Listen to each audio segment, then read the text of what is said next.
আসসালামু আলাইকুম। কেমন আছেন সবাই? আশা করছি অনেক ভালো আছেন। তো কিছুদিন পর আবার নতুন একটা ভিডিও নিয়ে চলে আসলাম। আজকে আপনাদের সাথে একটি ভিডিও শেয়ার করছি সেটা হলো আ চিকেন রোস্টের একটা রেসিপি। আর এটা আমি নিজেই বানিয়েছিলাম। আর ফার্স্ট টাইমই আমি এই রোস্টটা ট্রাই করেছি। তো আমার কাছে অনেক মজা হয়েছিল। আপনারা রেসিপিটা দেখে কমেন্ট করে জানাতে পারেন যে আপনাদের কাছে কেমন লেগেছে। তো ১ম এই দেখতে পেয়েছেন যে আমি চিকেনটাকে ভালো করে ধুয়ে এরপর লেবুর রস এর মধ্যে দিয়ে লবণ দিয়ে তারপর একটু চিলি ফ্লেক্স দিয়ে আমি মাখিয়ে রেখেছি এবং এর মধ্যে আমি একটু সয়া সসও দিয়েছিলাম, একটু আদার রস দিয়েছিলাম। কারণ চিকেনটা যখন আমি ভাজবো তখন বেশি মসলা দিলে সেটা তেলে পুড়ে যাবে। সেজন্য আমি অল্প একটু দিয়েছি। তারপর এদিকে দেখতে পাচ্ছেন আমার আম্মু গরুর মাংস রান্না করছিল। আর এত কিছু আয়োজনের একটা কারণ হলো আমাদের বাসায় হঠাৎ করে গেস্ট আসবে। তো হঠাৎ করে গেস্ট আসার জন্য যেটুকু পেরেছি সেটুকু প্রিপারেশন নিয়েছি আমি, আম্মু আর আমার বোন মিলে। তারপর এই যে আমি রোস্ট রান্নাটা শুরু করছি। মানে ১ম এ আমি বেরেস্তার জন্য পেঁয়াজটা ভালো করে ভেজে নিচ্ছি। তো পেঁয়াজ আ অ গোল্ডেন করে ভেজে নিতে হবে রোস্টের জন্য, বেরেস্তার জন্য আরকি। বেরেস্তা ছাড়া তো আসলে রোস্ট বা বিরিয়ানি এই ধরনের আইটেমগুলো খুব বেশি ভালো হয় না। তো বেরেস্তাটা মাস্ট দিতেই হবে। তো বেরেস্তার আ এই যে এরকম গোল্ডেন কালার হয়ে আসলে আমি বেরেস্তাটা তুলে নিব। তারপর আ আর এদিকে বেরেস্তাটা তুলতে আমি বলে ফেলি যে আমি রোস্টের জন্য একটা আলাদা মসলা তৈরি করেছিলাম। সেটা হলো বাদাম এবং আ শাহি জিরা, সাদা গোলমরিচ, কাজু বাদাম, পেস্তা বাদাম, কিসমিস সব একসাথে দিয়ে আমি একটা পেস্ট তৈরি করে নিয়েছিলাম। তারপর এই যে রোস্ট রান্নার জন্য বেরেস্তাটা তুলে ওই তেলের মধ্যে আমি আবার পেঁয়াজ কুচি দিয়েছি।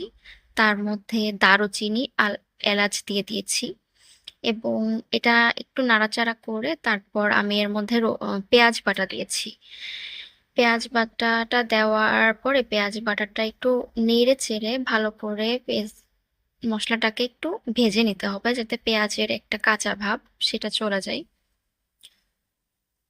তারপর আমি এর মধ্যে রসুন বাটা দিয়ে দিচ্ছি, আদা বাটা দিয়ে দিচ্ছি এবং এটা আমি পরিমাণ মতন দিয়েছি। তারপর দিয়েছি আমি চিলি পেস্ট। রোস্টে সাধারণত একটু ঝাল কম হয়, তাই জন্য আমি একটু অল্প পরিমাণের চিলি পেস্ট দিয়েছি। তারপর এটাকে আমি মসলাটাকে ভালোভাবে নাড়বো। নেড়ে এটাকে ভাজতে থাকবো যতক্ষণ না এর মধ্যে থেকে তেল উঠে আসে। তারপর আমি এর মধ্যে একটু জিরার গুঁড়া দিয়ে দিয়েছিলাম। তারপর গরম মসলার গুঁড়া দিয়েছি। দিয়ে মসলাটাকে আমি ভালো করে কষাতে থাকবো। মসলাটা যত বেশি কষানো হবে তত বেশি এর টেস্টটা আরো বেশি ভালো হবে। এরপর এই যে দেখতে পাচ্ছেন তারপর আমরা আ এরকম তেল উঠে আসলে আমি মসলাটাকে ভালোভাবে আমি কিন্তু ২ বার করে পানি দিয়ে কষিয়ে নিয়েছি এবং মসলাটার পুরাটা কাঁচা ভাব চলে যাওয়ার পর আমি এই এই পর্যায়ে এসেছে আমার আ রান্নাটা দেখতে পাচ্ছেন। তারপর আমি এখানে ভেজে রাখা মুরগির রোস্টের পিসগুলো বা মুরগির মাংসের পিসগুলো আমি এর মধ্যে এড করে দিব। এর মধ্যে এড করে দেওয়ার পর এটা খুব ভালোভাবে কষাতে হবে। এমনিতেই আ মুরগিটা যখন রোস্টের পিসগুলো যখন ভাজা হয়েছে, তখন এর মধ্যে মনে হয় 60% বা 70% মতন সেদ্ধ হয়ে আছে। কিন্তু এমনভাবে আপনাদেরকে কষাতে হবে যেন এটা বেশি গলে না যায় বা মাংসগুলো ছেড়ে না যায়। তো সেই হিসাবে ঠিক করে মাংসটাকে কষাতে হবে। তারপর আমি আস্তে, আস্তে মাংসটাকে কষাতে থাকবো এবং এটা আসলে একটু বড় পিস তো আমরা সাধারণত রোস্টের পিস এভাবেই রেখে থাকি এবং এটা আমি সোনালী মুরগি দিয়ে করছি। আর আপনারা যে মুরগি দিয়ে ভালো মনে করেন সেটা দিয়ে করতে পারেন। তারপর এই যে আমার বানানো সেই মসলার পেস্টটা আমি এর মধ্যে দিয়ে দিচ্ছি। তারপর পেস্টটা দিয়ে কষাতে, কষাতে এই যে দেখুন আমার এমন একটা কালার চলে এসেছে রোস্টের আর মসলাগুলোও বেশ ভালো করে কষে গিয়েছে ভিতর থেকে। আম খুব সুন্দর একটা স্মেল আসে এ সময় এবং আপনারা খেয়াল রাখবেন এরপর থেকে বারবার আপনারা নেড়ে দিবেন। কারণ আ বাদামের যে পেস্টটা আমি দিয়েছি, বাদামের পেস্টটা দেওয়ার পর তলায় লেগে যেতে পারে। এজন্য আপনারা বারবার খেয়াল রাখবেন এবং বারবার নেড়ে দিবেন ২ মিনিট পর, পর। তারপর এই যে কষানো হয়ে গেলে আমি এর মধ্যে ১ কাপ দুধ দিয়ে দিচ্ছি। আপনারা চাইলে পানি দিয়েও করতে পারেন। কিন্তু দুধে আরকি টেস্টটা ভালো আসে সেজন্য আমি দুধটা দিয়ে এরপরে ভালো করে জাল করতে থাকবো এটাকে, রান্না করতে থাকবো। তার মধ্যে একটা মজার ব্যাপার হলো আমাদের লোডশেডিং হয়ে গেছিল তখন আমি ভিডিওটা করতে পারিনি। তার মধ্যে আমি টক দই দিয়েছি এবং বেরেস্তা দিয়েছি, দিয়ে আরো ভালো করে কষিয়ে নিয়েছি। কারেন্ট যেটুকু টাইম লোডশেডিং ছিল তার মধ্যে। তো টক দইয়ের কথাটা আমি বলতে ভুলে গিয়েছিলাম।